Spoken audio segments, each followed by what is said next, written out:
Hello everyone, তোমরা সবাই কেমন আছো? দুর্গাপূজা চলেই এলো, আর আগের ভিডিওটা দেখে তোমরা অবশ্যই বুঝতে পারছো এখন শুধু চলছে পূজার কেনাকাটা। আর ওই দিন আমার শপিং কমপ্লিট হয়নি, তার জন্য আজকে আবার আমরা 3 বান্ধবী মিলে যাচ্ছি রায়গঞ্জে।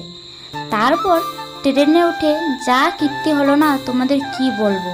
ওই দিন আমরা খুব তাড়া ছিলাম, তার জন্য টিকিট করতে পারিনি।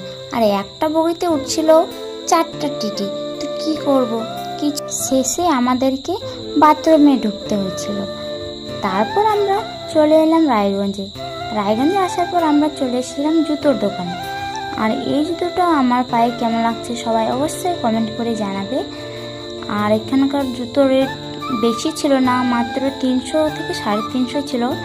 তো আমি শেষমেশ এটাই আমাকে ভালো লাগলো, তাই আমি ওটা নিলাম। তারপর চলে এলাম আমি ইটা